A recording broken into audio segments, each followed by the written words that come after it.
You'll find valuable local assistance when you bank at the Equity Bank of Hoxie, Grinnell, Quinter, and other locations in western Kansas. The Equity Bank, member FDIC.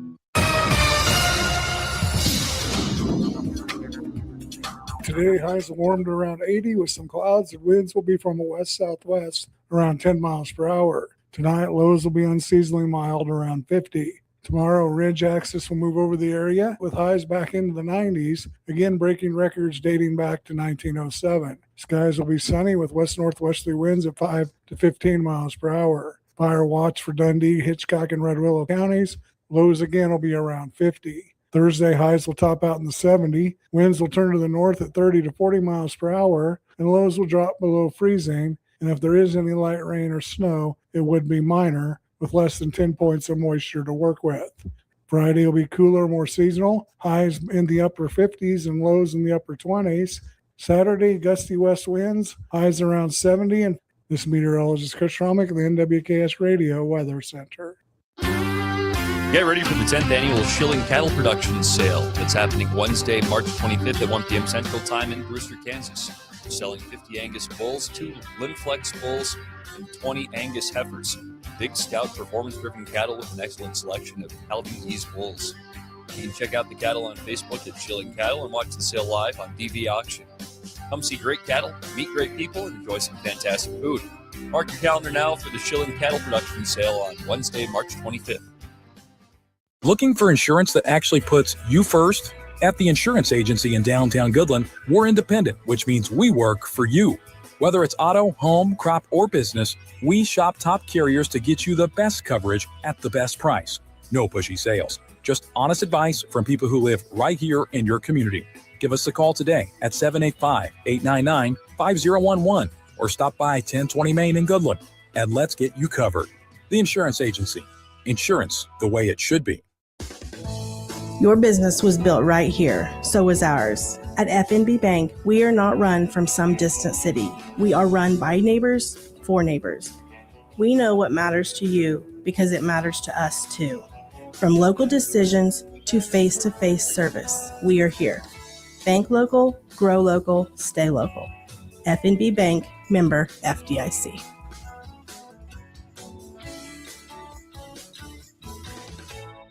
Need a porta potty or septic pumping in Northwest Kansas? Call Topside Portables and Pumping, your local family-owned crew. They've got clean, reliable toilets for weddings, farms, and job sites, plus full septic services, RV waste, fertilizer tanks, and more. Available 24/7, because when nature calls, they answer. Call 785-728-8089. That's 728-8089. Topside Portables and Pumping. Reliable, local, clean. At Ray Community District Hospital and Clinic, they believe in promoting healthier living through compassionate quality care. From state-of-the-art maternity care to life-saving emergency services, their dedicated team is there for you and your family. Whether it's managing diabetes, navigating recovery, or receiving specialized treatments, they're committed to your well-being. Discover the difference a community-focused hospital can make. Visit rayhospital.org today to learn more. Ray Community District Hospital and Clinic. Your health, our priority. Winter weather in northwestern Kansas can change in a hurry. From blowing snow and icy roads to dangerous wind chills, conditions can turn severe before you know it. When storms strike, turn to NWKS Radio, your trusted source for weather alerts and local coverage. Stay safe, stay prepared, and keep your radio tuned right here for the latest updates all winter long. Severe weather on NWKS Radio is courtesy of Roof Masters of Colby, along with Andrew Flanagan of Farm Bureau Financial Services. You ready? Ready? 1, 2, 3, 4! It's time for the Morning Blitz with Ross Volkmer. Give me my cane. I'll show you how to play this game. The High Plains only local sports talk show. Broadcasting live on Goodland's Rocket 102.5 and video streaming on YouTube, Facebook, and X. Who's got it better than us? Nobody! Covering it all from the preps to the pros. Cowgirls hunting them, and they're finding them. Sturgill with another 3. The Blitz is presented by Pearl Chevrolet GMC, Hoover Lumber Ace Hardware, and F&B Bank, along with Pestaway LLC, Topside Portables and Pumping, Equity Bank of Hoxie, Quinter, and Grinnell, and the Insurance Agency. Let's go to work. Out in front, they score again. Go ahead and Sally Parker Kelly. Parker Kelly says, play me some Taylor Swift. It's 4-1 Avalanche with 2:41 to go in the first. Nice pitch. Sanderson rips one down the right field line. It is a fair ball down into the corner. Moyer scores. Worthley scores. Sandy thinking 3. Burning around second. And he dives into third with a 2-run triple. Harden with 5 on the clock. Against the Silva. The drive behind the back. It's Strus. It's a 3, and it's good. What a highlight. The beard to the man bun. And now McDavid a roller. Score! Connor McDavid answers right back. Somehow able to control a bouncing puck. And Edmonton right back on top.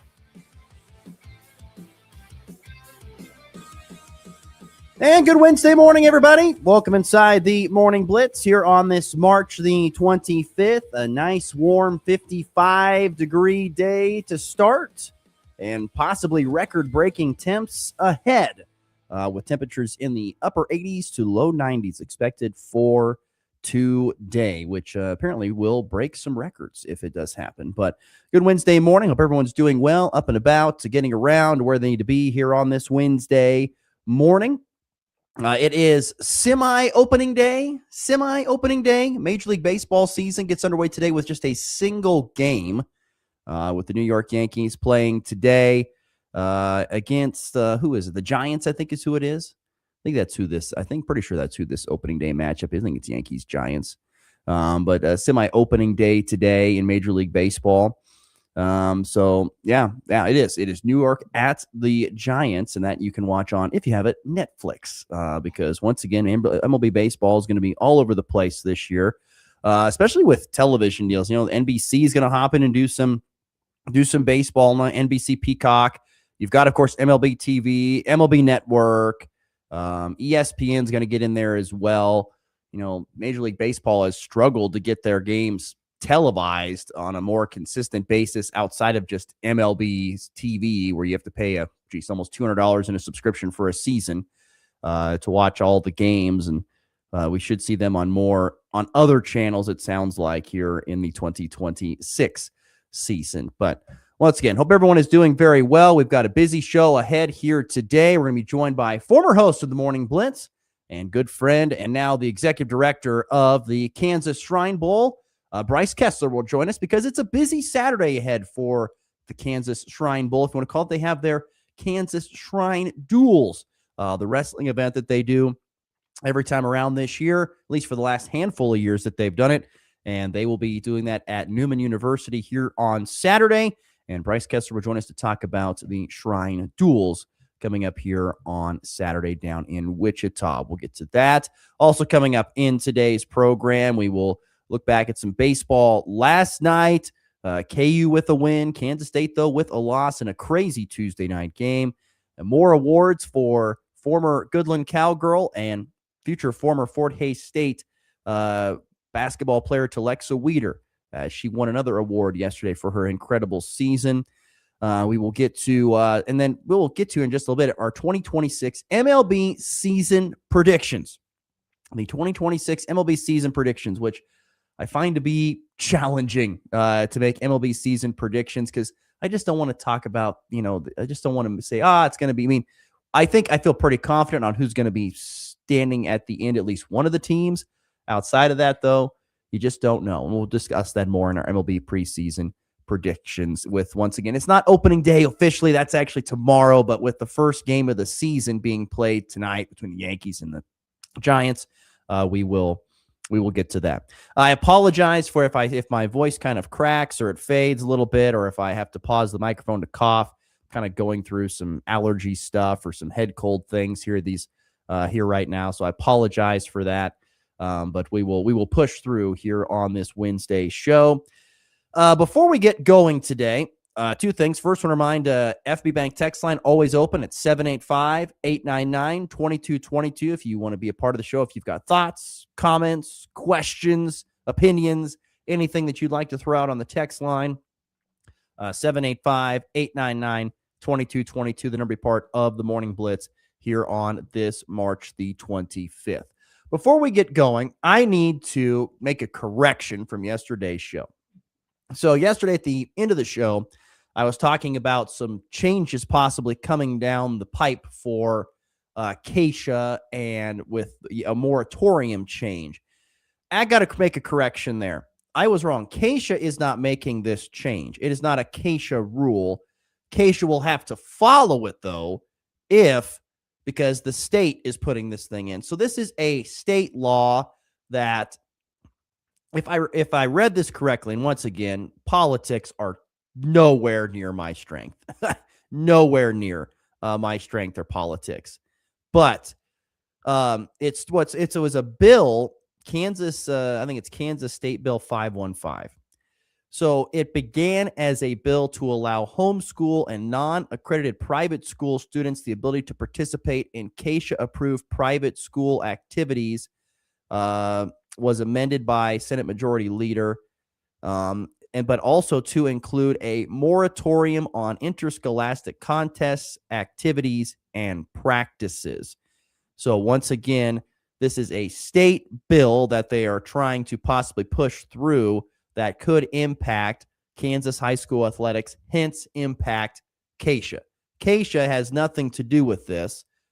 They would just be following these rules if it were passed or told or asked to follow these rules.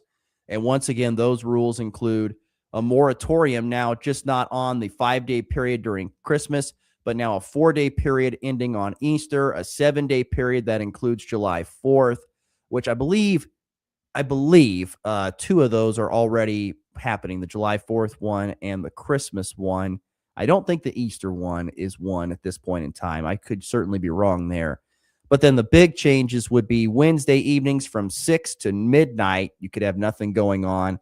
And every Sunday, you could have nothing going on. So I was correct on what was going to happen, on what could possibly happen. But I said Keisha was the one changing this. That is incorrect.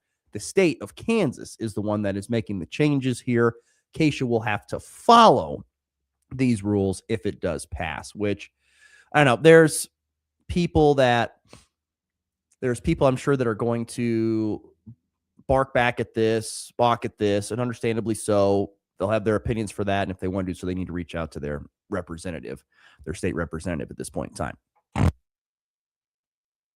So once again, my apologies yesterday. I was wrong in saying this was a Keisha update. No, it is actually a state update that Keisha will have to follow. So my apologies for that.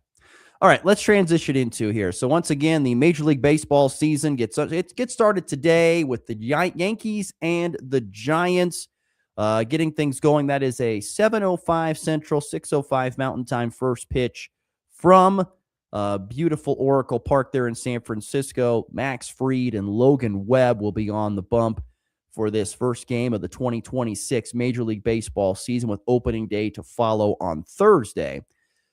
But I thought let's do some preseason predictions on how we think the Major League Baseball season is going. And I'm not going to lie, it's a challenge. I think it's very hard to try to predict the Major League Baseball season.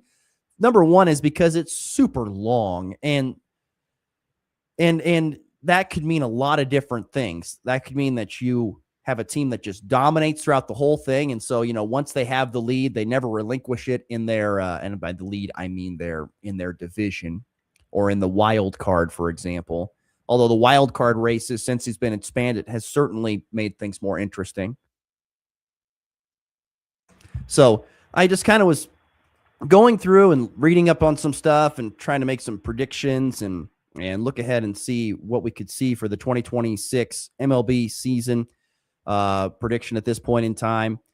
If you look at a lot of the experts out there, they're sticking a lot with the chalk. I mean, the Dodgers winning the World Series, which I don't know how you couldn't pick against them. They've got the most talented roster and the most expensive roster in the world in baseball. So why would you not pick them to win? And then the question is, who's going to represent the American League? And I've seen a lot of people pick the Yankees at this point in time, which they could have a really good season. But I was trying to go through and kind of just make my predictions on who will be those division winners and who will be in the wild card, and then kind of go from there. So starting with my MLB preseason predictions in the American League. So starting in the East, I do think it's probably a 2-team race between the Yankees and the Red Sox. I don't want to discredit the Blue Jays, who, by the way, did play for a World Series this previous fall. We can't forget about that. And we're just an out or two away or a hit or two away from winning a World Series over the Dodgers, but did not get it done. Or sorry, we're just a couple away from getting a win in that World Series, but did not get it done. So I don't want to discredit the Blue Jays. I think the East, once again, will probably be the cream of the crop when it comes to the American League. I'm going to predict, though, I think the Red Sox get it done out of the East Division. I think at this point in time, I like their pitching depth. They have a nice pitching depth that they have going into this season. If you look at their rotation, it's a very impressive pitching depth there with the Boston Red Sox. You have Garrett Crochet, who was fantastic last year. I think he led Major League Baseball in strikeouts. Sonny Gray's in there. Ranger Suarez has had a good career at other stops. I think he was in Philadelphia most recently. Brian Bayo, who was one of their big developmental guys they brought up through their system, is the number 4 guy. They've got good pitching depth. They have Aroldis Chapman, the ageless Aroldis Chapman, closing out games. The lineup is the thing. If it can stay healthy, which that's a big thing for a lot of these teams, if they can stay healthy, it could be really, really good. Because like Trevor Story was having a great year a couple of years ago, got hurt. If he could bounce back, Jaron Duran's been a really good player for them. Wilyer Abreu, and then Roman Anthony's been coming onto the scene here as late, particularly in the World Baseball Classic. He was great as a rookie. He could be even better. He's one of the best prospects in baseball. They got Wilson Contreras, I believe from the Cardinals is where he was most recently. They have the Brewers. So they've added some nice pieces. So I'm going to go with them. But I do think the American League East will be well represented in the upcoming season in the postseason. Moving on to the Central, I'm not a homer. I'm not a homer here, but I do think the Royals can win the Central. I think they can get it done this year. And particularly, once again, with how their top players performed in the World Baseball Classic. If they can continue that momentum, particularly early on in the season, I think the Royals have a great chance of advancing to the postseason and winning the Central Division. I think they can do it. The Tigers are going to be a tough out. They've got a lot of good pieces as well, but I think the Royals can get it done. Bobby Witt Jr., Vinny Pasquantino, Salvador Perez, Jack Caglione. You want to throw in Maikel Garcia, who was the MVP of the World Baseball Classic. They've got a lot of good pieces, and their pitching staff has been pretty darn good. If they can stay healthy, Cole Reagans, those kind of guys, and they added a little bit more depth in the back end with help in the pitching department, with the relief department, with guys like Matt Strahm and things like that. I like what they did. I think I'm going to predict the Royals to take the Central Division. And then in the West, I think I'm going to roll with the Mariners here. I think they have probably, if not the best, one of the top 3 starting pitching rotations that maybe you've never heard of in a consistent basis, but very, very good pitching rotation there for the Mariners. And their lineup is also very good as well. Julio Rodriguez is still out there. They brought back Josh Naylor. They have a lot of other nice pieces in that lineup as well for the Mariners. Let's try to see who else they have here. J.P. Crawford, Randy Arozarena, some other nice pieces that they have in that lineup there, and I think the Mariners can get it done there in the West. And then in the wild card for the American League, I think we're going to see the Yankees and the Blue Jays, so 3 teams from the East and 1 team from the Central in the Tigers making the postseason. So I've got the Red Sox winning the East, the Royals in the Central, the Mariners in the West, and then my wild cards, the Yankees, the Blue Jays, and the Tigers in the American League for my preseason prediction in that league. The National League, I feel like there are the National League has got some really good teams, and I feel like we're going to see a lot of the same ones represented in the postseason this year. I think in the East, I got to roll with the Phillies. I mean, some people could pick the Braves or even the Mets. I think, once again, the National League East, like the American League East, will have a lot of representation in the postseason. But the Phillies have so many nice pieces to work with. The one big thing for them is, they still have Bryce Harper. They brought back Trey Turner. I want to make sure I got that right. I think it is Trey Turner still there. Trey Turner still there at shortstop with Bryce Harper and Alec Boehm, who's Wichita State guy. Araldis Garcia. They brought in Brandon Marsh. They've got and then of course my favorite guy, Kyle Schwarber, at the designated hitter spot, and they've got a solid rotation. Aaron Nola, Zach Wheeler, Christopher Sanchez, Jesus Luzardo, lots of good pieces. Johan Duran, it's a closer who's really good. They have a lot of great pieces. I think the Phillies end up taking the National League East. The Central, certainly, I think, is probably going to go to the Cubs. I just don't think that the Reds or the Cardinals have enough at this point in time to compete with the Cubs. The Pirates are definitely improving. They spent some money. They, of course, have probably, if not the best pitcher in baseball, one of the best in Paul Skeens. They do have some nice, I think Connor Griffin is going to make an impact. He's their top prospect, I think, this year. He's going to he'll make some impact at some point in time in the season. And the Brewers are always a very solid club, but I think it's going to be the Cubs that get it done out of that division. They just signed Pete Crow Armstrong to a brand new deal, did the Cubs. And they have a lot of other really good pieces, particularly in the lineup. Ian Happ has been a good player for them. Dansby Swanson, Michael Busch. They have it's not going to say it's not like it's just a dominant lineup, but it's a very consistent lineup for the Cubs. And so I think they're going to be the team to beat out of the National League Central are the Chicago Cubs. And then the West, I mean, it's obviously, if it's not the Dodgers, then something just absolutely horrible happened. I mean, there was lots of injuries. They weren't able to, ever overcome those injuries, but there's so much talent in the pitching, in the lineup. It's a murderer's row. And so I think it's going to be very, very tough for anybody to knock off the Dodgers out of the West. And so I think they're probably going to take the West. And then, I do think the West gets another team into the postseason, the wild card. I think the Padres probably get in there. Jackson Merrill's been a great piece for them, and Fernando Tatis is there, and Xander Bogaerts. They've got a really good lineup. If their pitching can hold up, which I know is a little bit of a question mark, I think the Padres have a really good chance of making the postseason. And then I think the Braves, who continue to have really good pieces. The thing about the Braves is they're going to have to make a late push, I think. They have great starting pitching, Spencer Strider and Spencer Schwellenbach and some other really good starters. The problem is that they're all hurt going into the beginning of the season. They should be back at some point in time.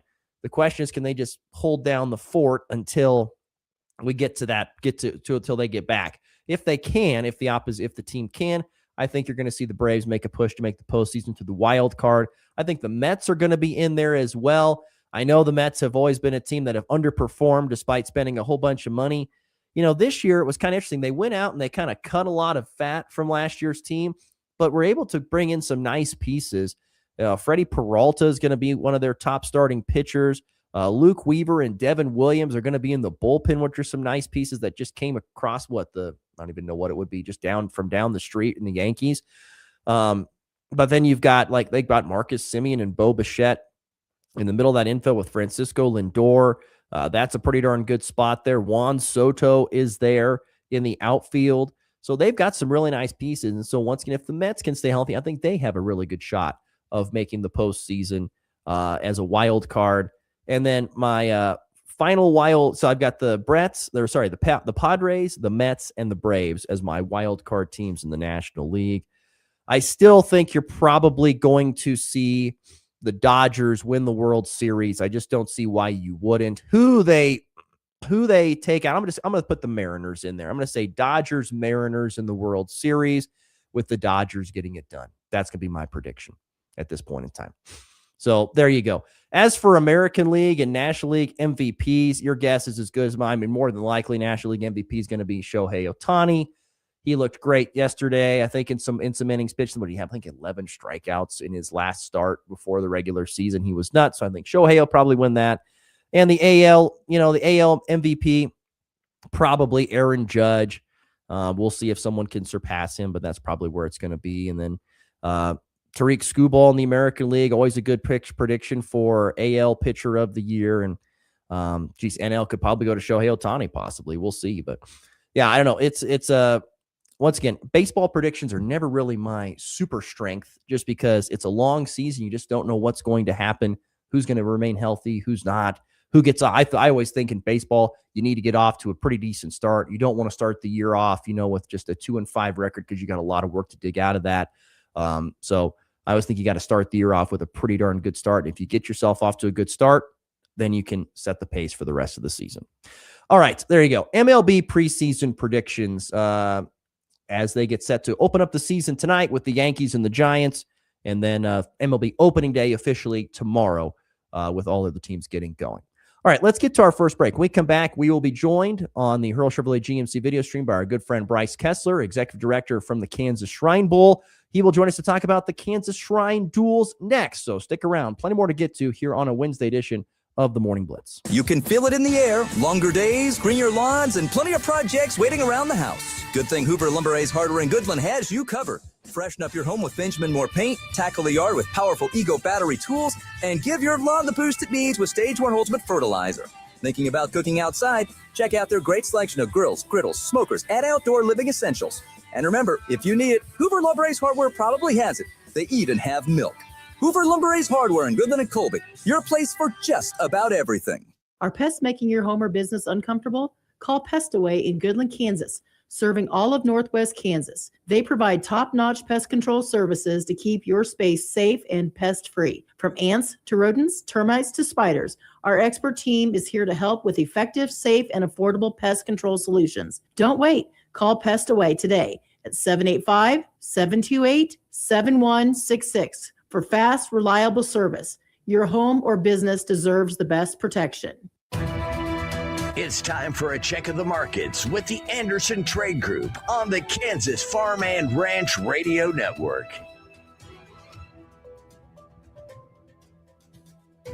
Good morning. This is Tom Saludo with the Anderson Trade Group with your overnight market report on March 25th. In the overnight session, May corn was down 2 at 460, July down 1.5 at 470.5, and Sep corn down 2 at 473. May soybeans up 3 at 1158.5, July up 3.5 at 1175.25. August soybeans up 2.5 at 1169. May KC hard red wheat was down 2 at 602, July KC down 2 at 617.5, and Sep KC down 2 at 632. The Dow Jones is currently up 425 points at 46,842. The S&P is up 56 points at 6,662. NASDAQ is up 240 points at 24,455.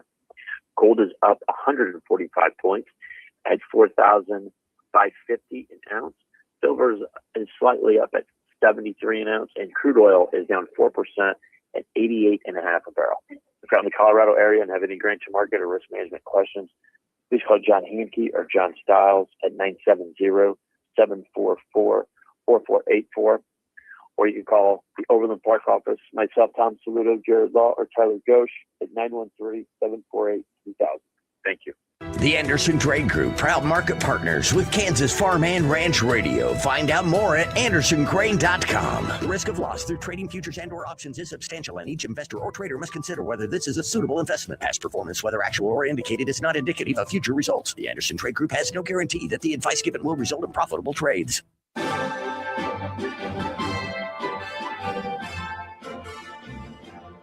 Saturday night, June 27th, 2026. An incredible evening at the Colby Event Center.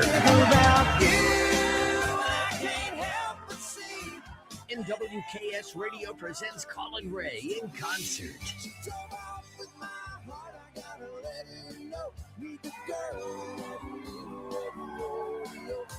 And between now and then, until I see you again, I'll be loving you. Colin Ray's biggest country hits. Love me. That's my story, and I'm sticking to it.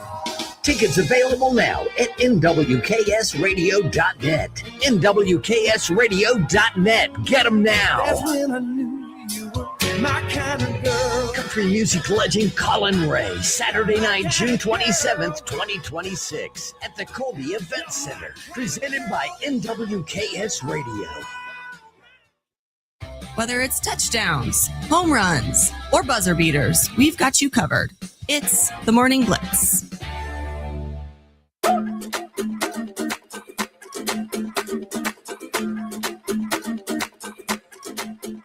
We're back here on a Wednesday, March the 25th. Once again, going to be a hot one today. Temperatures into the 90s more than likely. Right now, 55, a little overcast in northwest Kansas. We will get to some college baseball results and more awards for Goodland native Telexa Weeder in our third segment of the day. And a big-time college basketball job is open as well. We'll get to that coming up in the third segment. We're pleased to be joined now, though, on the Hurl Chevrolet GMC video show. Good friend and, of course, executive director of the Kansas Shrine Bowl. There he is, the handsome Bryce Kessler. Good morning, sir. How are we doing today? Hey, man, I'm doing well. How about yourself? I know you're doing well. Go Big Red. That's right. That's right. They've got you flying high right now.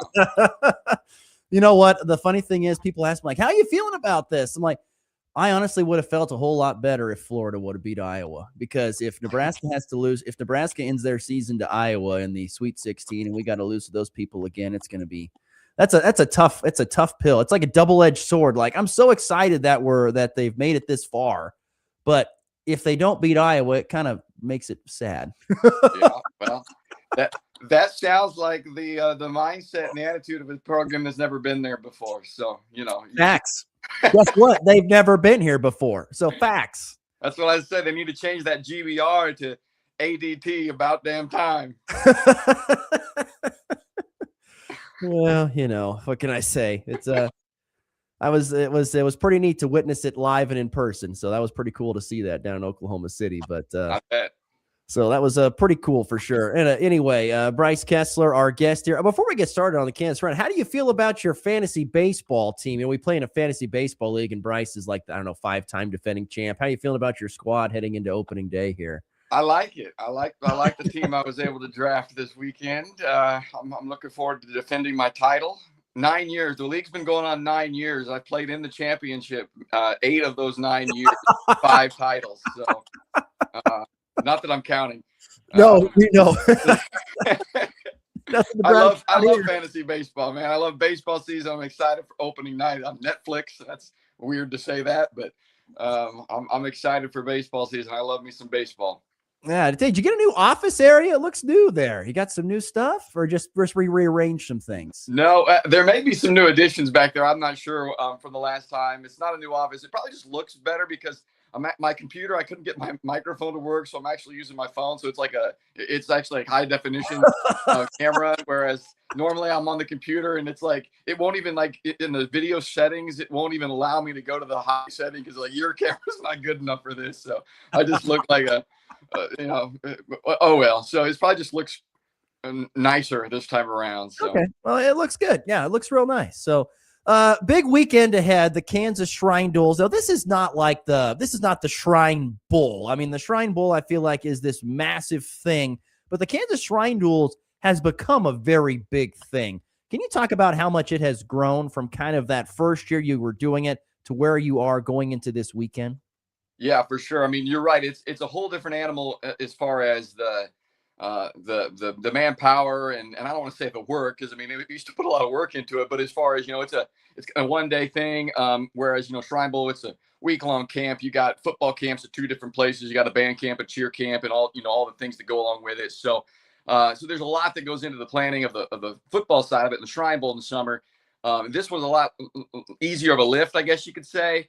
But no doubt it's growing, and I'm really excited to see this weekend what the turnout is.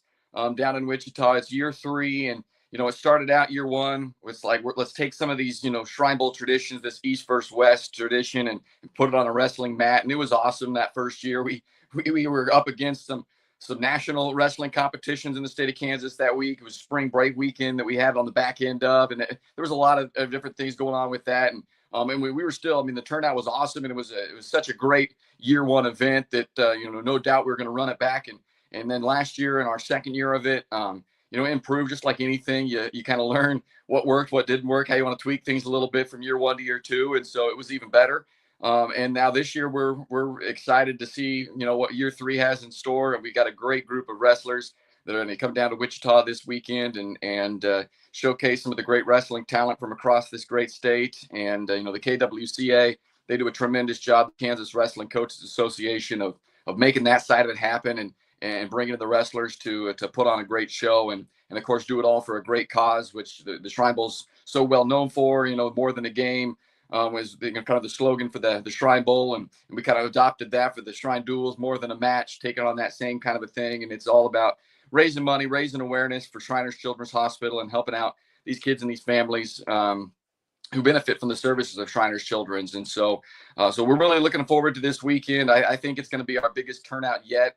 One, just because it's year 3 and the word of mouth has just grown, obviously, on the event. But 2, this is the first time, I would say, in these 3 years where we're kind of unopposed by other major wrestling events. Of course, wrestling, it's one of those things, and there's always some wrestling tournament going on. These kids can go all over the place and wrestle every weekend, I think, if they want. But, last year we were on the same weekend as the Heartland Duels as well, which is a great event that a lot of Kansas kids go wrestle at. They take multiple Team Kansas squads up there to that, and Council Bluffs, Iowa and stuff. So we're not up against that same competition this weekend, this time around. So I think that'll free up both some of the wrestlers who we lost last year, maybe that we're going to go compete in that one, but also just fans that might have come and wanted to take in the Shrine Duels. And then last year, they had, because that Heartland Duels, I mean, it runs from high school kids all the way down to little kids, so there were families that may have come and took in the Shrine Duels, but had youngsters wrestling up there or something like that. So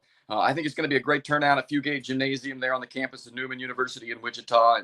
And I have no doubt that the wrestling itself will be awesome. I mean, we've got 20 plus state champions in the field, over 30 state finalists, 55 or so state medalists in the field this year out of the 60 some wrestlers. So, I mean, it's going to be the best of the best, all seniors, of course, just like the Shrine Bowl, and East versus West, and split 1-1, East 1 year 1, West 1 year 2. So rubber match here in year 3. So looking forward to it. It's going to be a lot of fun. Yeah, I was going to say, looking at the rosters, this looks to be about as deep a roster for both the East and the West that I've seen for the Kansas Shrine Duels. Like, there's more competition coming in this one than maybe we've ever seen. Yeah, and I think, like I said, I think some of that's just because there's not as much competition for other events this weekend, so it freed up some of the kids that last year may have gone and competed at the Heartland Duels, who now accepted the invite to come and wrestle in the Shrine Duels. And I think it's just like anything, it takes some time to kind of the word of mouth of the event. And so you've got kids who wrestled in it the first 2 years, who have friends, obviously, from their team that were underclassmen in years prior, that they were like, hey, I went and wrestled in this and had a great experience, because it is more than just the wrestling. We want to treat these kids like true all-stars, because that's what they are. I mean, they're the best of the best, but also they're all-stars in our eyes because they're doing something that's bigger than themselves. They're taking their talents as tremendous athletes, tremendous students and athletes, and they're taking those talents and putting them on display and doing it for a bigger cause, doing it not for themselves. A lot of these kids, when they wrestle, they go on the mat for themselves every week in, week out, or for their high school teams, obviously, as well. And this is maybe one of those times where now they're getting to do it. Obviously they want to go out there and win. They're competitors.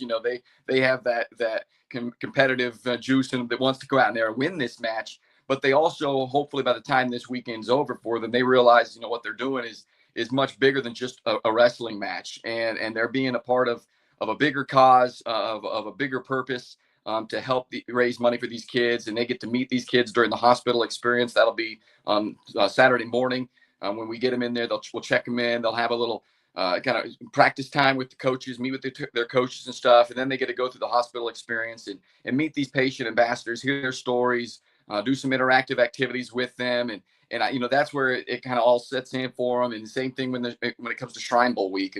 And so, I think that helps as well, because we've got alumni now from the first 2 years who are telling their teammates, hey, if you get the opportunity, go be a part of this, because it is great wrestling, but it's also a great experience. And that's what we want to create, is a great experience, so where these kids, their families, not only have fun with this, but they become advocates as well. And they become knowledgeable about what Shriners do, what the Shriners Hospital is about, and how that could potentially change somebody's life down the road that they come across, whether it's a kid of their own, whether it's a family member, a friend, somebody that they come across that has a child that's been told that, hey, you're not going to be able to ever write your name. You're never going to be able to walk or run or play sports. And it's like, oh no, that's not, you don't have to take that for the answer. Let's find out a way to make that sure that's not the case for that kid. So that these folks become advocates for that as well. And they can be like, hey, go talk to a Shriner, let's see about that. And You don't have to worry about cost. You don't have to worry about how you're going to travel to the hospital, or how you're going to stay there for multiple nights, or whether you got insurance or not, or what it's going to. None of that matters. Let's get you taken care of, and let's make sure these kids have the opportunity to live life to the fullest. Once again, we are visiting with Bryce Kessler. He's the executive director of the Shrine Bowl, but we are talking about the Shrine Duels that'll be taking place here on Saturday on the campus of Newman University at Fugate Gymnasium, where once again, they've got a very good selection of just fantastic wrestlers that'll be there competing in these duels. You kind of touched on it a little bit. This is nothing like the Shrine Bowl where, guys come in for a whole week. You got to practice a whole bunch. This is more of, we come in, we maybe have a quick practice, and then we go on to everything else. How much coaching from a coach's perspective is done in these type of dual scenarios like we're going to experience on Saturday? Well, I'm probably not the guy to coach or to ask, because right. I can tell you the first thing about coaching a wrestling match. I wrestled 1 year, 7th grade. I can still tell you the name of the kid I beat for my first win. I won't, because he's a Northwest Kansas kid, and I ain't gonna throw that shade today. Who knows? But family around or whatever. But no, it's I'm not knowledgeable much on the wrestling. From a lead up standpoint, obviously it's not like football. You don't have to put in plays and things like that. I mean, these kids, wrestling is an individual sport. Obviously there's the team element to it. Yes, when it comes to the competitions, but as far as on the mat, I mean, it's you and your opponent. It's all on you, man. And so, in the pre-match practice, there's nothing really to practice, so to speak. These kids are veterans of this sport. They've been wrestling since they've been in diapers, pretty much, most of these kids. I mean, that's why they're the best of the best. But during the match, obviously, that's where certainly the coaching matters. And we've got great coaches. We got state championship coaches on both sides. Coach Brockelman and Coach Lappin from Norton, Billy Brockelman from Norton, and Paul Lappin from Garden City are the West coaches, both state championship leading coaches. And then on the east side, it's actually the duo of Tonganoxie coaches, Adam Ludwin from Tongi, and then Brett Delich, also from Tongi, the girls and guys coach there at Tonganoxie, both state champion coaches as well. So, as I would imagine anyway, once that action starts, certainly the kid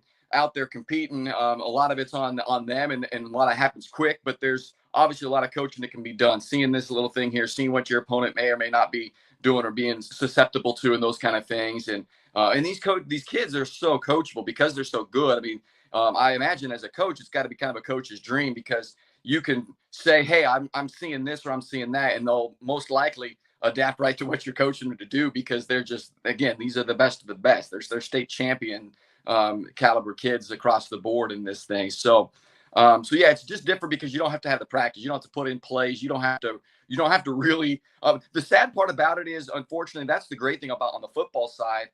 They have to have the practice time, obviously, but that week of camp allows these guys to create bonds with each other, and those bonds last far beyond the week that they spend at Shrine Bowl camp. I just heard a story this weekend. I was out in Wichita for our Midian player banquet, and one of the parents was saying that their son, who played in the game, a bunch of the guys who were on that same team, they still get together. This is 5 years down the road. They still get together and will spend the night at each other's house, lead up to a tailgating for a college football game or something. They still get together. They get to create those bonds. Unfortunately, these kids are just together for a week on the wrestling side. Now, a lot of these guys and girls already know each other because, again, they wrestle in so many of these different events. And there's always downtime when it comes to wrestling events. There's plenty of that. So they get a chance to they already kind of know each other and that kind of thing. But, I wish we could bring them together for a whole week and have them hang out. Obviously, we're still in school. So the school will probably frown on me saying, hey, we're going to pull your kids out for a week. And then, spring break, I guess you could do it. But then again, these kids want to have fun. They're seniors. They want to go out, have fun on spring break also. So, so I still think there's a little bit of that. And even in 1 day's time, they get a chance to kind of bond together and really the hospital experience, going through those activities and having to be there. A lot of them are like team oriented type things that I think that creates some of those bonds with these kids as well, because it puts them, it puts these great athletes in uncomfortable positions where they're having to simulate things that a lot of our children are going through and not having the full use of their hands or their legs and things like that. And so I think it's one of those things that's kind of a challenging thing for a lot of these kids, because everything's come easy athletically and those kind of things to a lot of these kids. And so that's a fun thing for them to have to go through an experience and really kind of sets that bond as well going through this. Bryce Kessler, once again, our guest, executive director of the Shrine Bowl. Not to take anything away from the Shrine Duels this weekend, how is the process in getting ready for the Shrine Bowl going as you sit here on March the 25th? It's coming up fast. I'll say that. It's one of those things you blink and all of a sudden it was like, high school football season just ended, didn't it? No, now basketball season and wrestling season are already over too. And for like this 2.5 weeks leading up to wrestling, that's kind of like all my attention's on that. So I feel like I'm still like, it's into February. We're good still. We were way off from the Shrine Bowl. And then I go in wrestling mode and then that's over and now it's April. So then it's like, oh, here we go. But it's going really well, the planning for that. I mean, a lot of that has to do with the fact that we're going back to Emporia. We were just there in 2024. So a lot of the groundwork has already been laid in that planning. It's a little easier to just rinse and repeat a lot of those kind of things when it comes to lining up the dorms and the meals and everything like that goes into it. So a lot of moving pieces. It's far from being finished, but we're excited about the group of young men that we have on the football side as well. Cheer camp registrations are going on. It looks like, not to put the cart ahead of the horse, but it looks like we may end up with our biggest cheer camp ever, which is going to be awesome. And of course the band camp, which is always a big band camp, and looking forward to that, the halftime show and everything that the band puts on. So things are going well on that front. We're excited to be back in Emporia there at Welch Stadium for the next 3 years to play the Shrine Bowl. And I have no doubt that, it's going to be hot because it always is Shrine Bowl week, but I have no doubt it's going to be an awesome week again for that as well. Correct me if I'm wrong. Were you doing some PA for the state champion Baldwin basketball teams this year? I did a little bit at the end of the season. They needed to fill in, and I said, I've been on a mic a few times. I guess I can and help you guys out. That was awesome. You're saying you were the good luck charm. Well, I don't know. I'm not gonna take credit for that.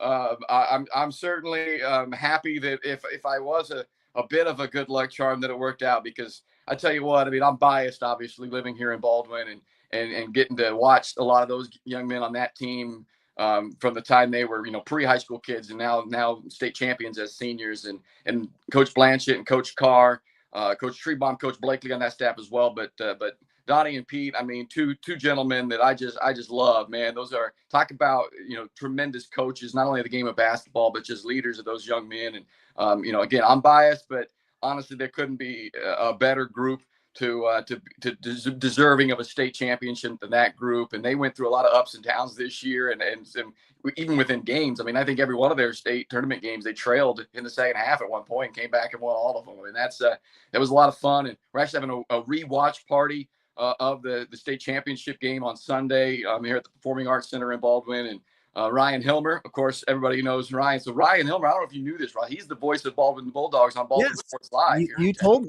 me this, yes. Yeah, so I used to do that, obviously. As everybody back there knows, I dipped my foot in the play-by-play world once in a time, and so I reached out to Ryan back early on in my time doing Baldwin Sports Live, and brought him on board as my number 2 guy. And he was running camera and doing some color for me. And then when I kind of stepped away from doing that full time, I handed the reins to Ryan, because he does an awesome job.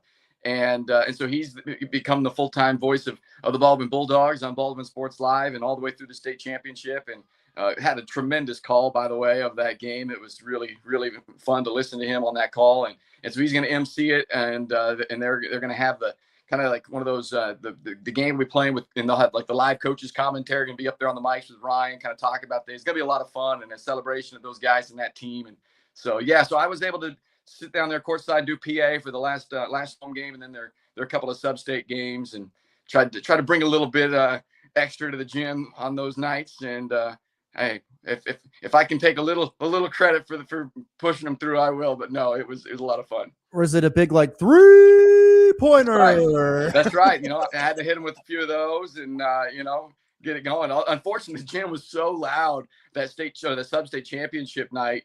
Game came right down to the wire, a game-winning bucket at the very end. I mean, it was so loud in there that I don't know that anybody could hear what I was saying anyway on the PA, because it was a packed full gym, and they were rocking that night. Absolutely. Once again, Executive Director of the Kansas Shrine Bowl, Bryce Kessler. Bryce, it's always great, my friend, for you to join the program. Best of luck this weekend, and continued best of luck on preparing for the Shrine Bowl coming up this summer. We'll have you back on prior to that. I appreciate it, man. Always a pleasure to join you. All right. See you, buddy. Once again, there is Bryce Kessler, our good friend from the Kansas Shrine Bowl, Executive Director He is doing a great job with that whole entire situation, has been for a long time. Everything that they've done, it just seems to kind of grow and get better and better. And boy, they've got a great roster of a lot of local athletes coming to the Shrine Duels here this weekend. You've got, I noticed like St. Francis's Cheyenne Labarge is going, Oakley's Callie Wagner, as well as Abigail Jackson, a few of the ladies within our list, a couple of Norton wrestlers as well, going on the ladies' side and on the boys' side too. Hoxie's Ian Giancola is going to go as well and compete in this too. So a lot of great local area and regional wrestlers competing for the West in the 2026 KWCA Shrine Duels there. Once again, that's going to be this Saturday, Fugit Gymnasium, Newman University in Wichita. Gates open at 1, and the opening ceremony begin at 2 o'clock. You can get your information and tickets at www.kansasshrineduels.com. All right, we're going to get to a timeout. When we come back, we'll wrap the show with some final thoughts next. This is The Blitz. The days are getting longer, the roads are calling, and it's a great time to upgrade your ride at Hurl Chevrolet GMC in Goodland. Right now, get 1.9% APR for 36 months on a 2026 GMC Terrain, the perfect SUV for wherever the road takes you. Need a truck? Take advantage of up to $7,000 in rebates on a 26 GMC Sierra 1500 with eligible trade-in. And for serious capability, get $500 bonus cash on a new 2026 GMC 3500. See the full lineup today at Hurl Chevrolet GMC in Goodland or online at hurlchev.com. We've been serving ag families for generations because we believe farming isn't just a job, it's a legacy. Whether you're just starting out or expanding your operation, F&B Bank has flexible lending solutions designed for you. This is Loan Officer Kennedy Frank at F&B Bank. We're proud to be your hometown ag lender, member FDIC.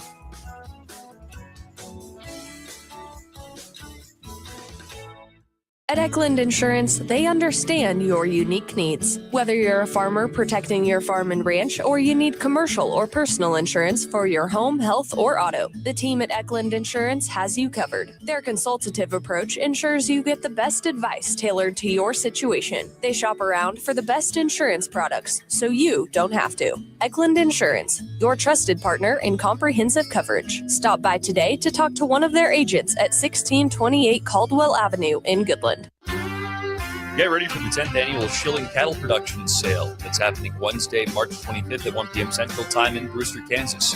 We're selling 50 Angus bulls, 2 Linflex bulls, and 20 Angus heifers. Big, stout, performance-driven cattle with an excellent selection of Calvin Keys bulls. You can check out the cattle on Facebook at Schilling Cattle and watch the sale live on DV Auction. Come see great cattle, meet great people, and enjoy some fantastic food. Mark your calendar now for the Schilling Cattle Production Sale on Wednesday, March 25th. Sports talk that's fast, fresh, and always on point. Yeah, I don't know about that. This is the Morning Blitz.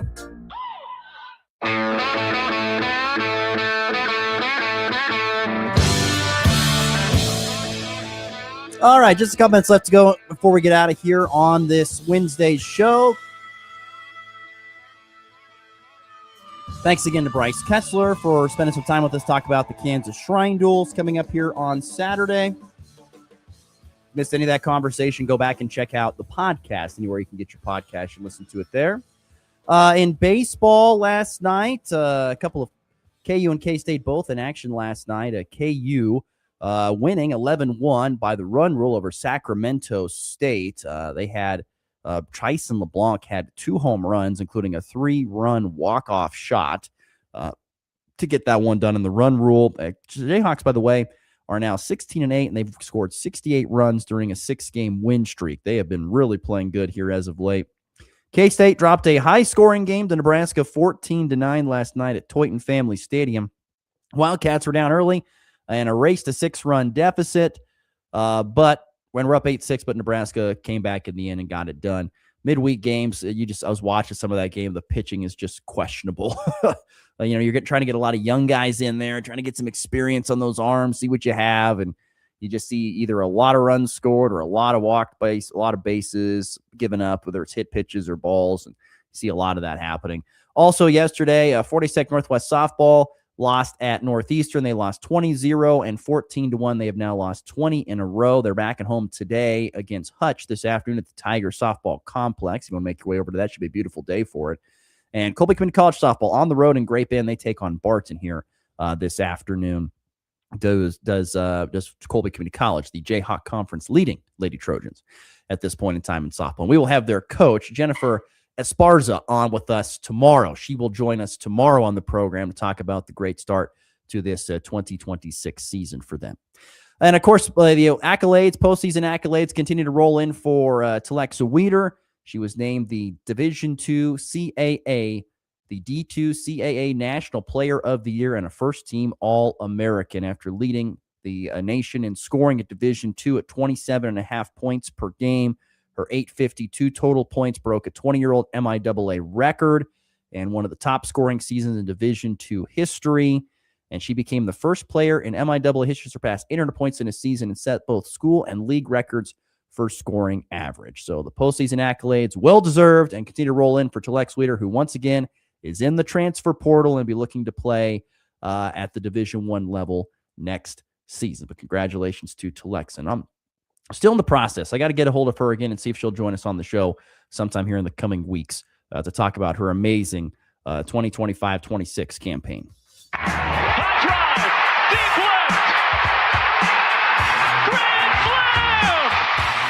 And back lifts his ball deep to right. How about a walk-off Brady? Thomas to the 10. Denver's going on to New England. They win it on the first play of overtime. Mahomes flings it. It's there. Hardman.